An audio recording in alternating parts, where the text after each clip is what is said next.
Hey, what's up guys? Noton Gaming here with another movie review. Yes. Trying something new. I won't have any of the footage from the show on the background. I'm just going to kind of do it with this, with my brand new camera. I kind of like this setup better. Sorry, it took forever to get the video out, but been feeling kind of under the weather, as you can tell in my voice. Ugh, I'm just trying to get over it, but it's driving me nuts. Anywho, going to do two reviews today. First review I'm going to talk about, though, is for Napoleon, starring Joaquin. Why can't I still pronounce his name? I have no idea. Joaquin Phoenix. I can't remember the name of the other woman that played Josephine. I can't remember her life, or real name, in real life. But yeah, watch that Saturday. Was it yesterday? Maybe I saw it. No, I saw it Friday night.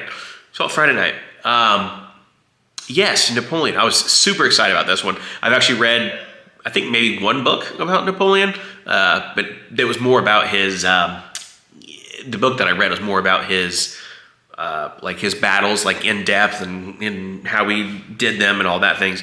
And if that's the kind of thing you're looking for, if you're going in here to look for Napoleon for the battles and you like all the battle scenes and stuff like that, you're going to be disappointed. Just because there's not enough battle scenes. The battle scenes that they do have in there, though, are top notch, and I'm telling you, phenomenal.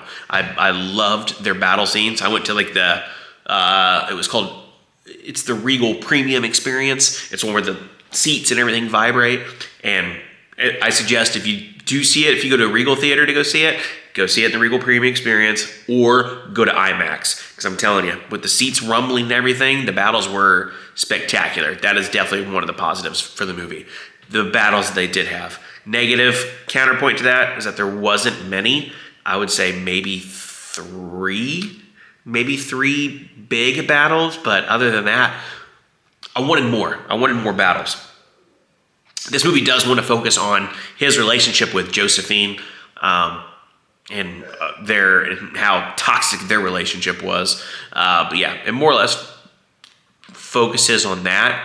And I think that's one of the downfalls. At least a lot of people that did complain about the movie, a lot of people that reviewed it, whatever, said that they didn't like that it focused on that too much. And it literally covers so much in his life, instead of just taking like a little portion or just focusing on the battles or anything like that, which I would have liked it better. I think and I agree with all the other people that are complaining about the movie. I want to agree with them because they do try to. Ridley Scott, great movies, great director and everything like that, but they try to cover way too much, man. That was definitely one of the big downfalls of the movie. It's definitely a negative, and I'm just kind of like, why do you have to? And it's just like, it's like a sequence of events, and it just goes from one thing to the next, and it'll tell you the year, and it'll tell you what the event was, like on the bottom of the screen, whenever it changes to the next event, and it's kind of just like a series of those. It's just a series of events, and it covers like most of his life. Personally, I think I would like it better if they just would have focused on, maybe like the beginning, and maybe do like a second one, like a second movie, do a 2-part, or heck, even a 3-part. I think I would have liked it better that way, instead of just trying to fit everything that happened in his life in one movie. It's too much to cover. He is one of the greatest battle figures of all time, hands down. But I feel like they could have made more movies, or just focused on maybe like just his battles and just his, his strategies and things like that. So that's one thing I didn't like about it. It should have it put way too much emphasis on everything, just following everything that happened in his life. That's definitely one of the big negatives. And it's pretty long. Was it 3 hours? I want to say 3 hours. Or 2.5. I could be wrong. But apparently Ridley Scott's going to have a like 4-hour cut, apparently, coming out. That'll be on Apple TV. So I may watch that. I don't know. Like I said, he just tries to cover too much, man. It's too much stuff that they're trying to cover. Should have cut back on that. But other than that, so if you're going to the movie to go, see battles and like Gladiator had all those awesome fight scenes and all that stuff like that. If you're going just on that, you might as well wait for it to come out on DVD to watch it. But if you like history and you like knowing all the events that happened in his life, you may like it. But like I said, it just tries to focus on way too much. It's way too long of a time period. And that's what most people, like I said, most people are complaining about the movie that way. So that's going to be up to you. But like I said, if you're going in here thinking that there's going to be all kinds of battle scenes and everything like that, you're going to be disappointed.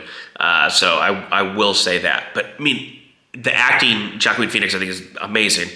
He does a great job. That's another positive. I thought he did a really, really good job. And Kirby is her last name. I can't think of her first name, but she's the one who played Josephine. She did a really good job too. I think both those actors did a great job. Don't get me wrong. But other than that, yeah, you're not missing much. Like I said, you can just wait for it to come out on DVD. And I also will say that it's not. I heard a couple people that reviewed it were lost, like on a lot of the things, because it does not give like specific information. It kind of a couple of the events that they talk about that happened, it kind of expects you to know a fair amount of what actually happened to Napoleon in his lifetime. So if you haven't really read any books or anything like that about him, or at least a Wikipedia page to read a little more in depth about him, you're gonna be kind of lost on a couple things. They don't really do a good job of explaining what's kind of happened. It's just kind of like, who are these people? Why are they allies now and why are they not allies? What happened? Things like that. But for me, I don't want to toot my own horn, but like I said, I read the books. I read one book, I should say, about him, and I definitely had a better grasp of what was happening. But if you don't know any of that stuff, you're going to be disappointed as well. So bear that in mind. Overall, as a movie, the acting was good. The battle scenes were amazing. Those are the two big positives, and that's about it for the positives. So I'm definitely going to leave this one at a 7, probably. 7 out of 10. But yeah, bear that in mind, and I hope you liked it. Hope you liked the video. Please don't forget to like, comment, subscribe down below, and then I will do another review for Thanksgiving. I should hopefully shoot that one tonight and put it up tomorrow. So thank you guys for watching. Until then, catch you guys in the next one. Have a good one. Thank you for watching.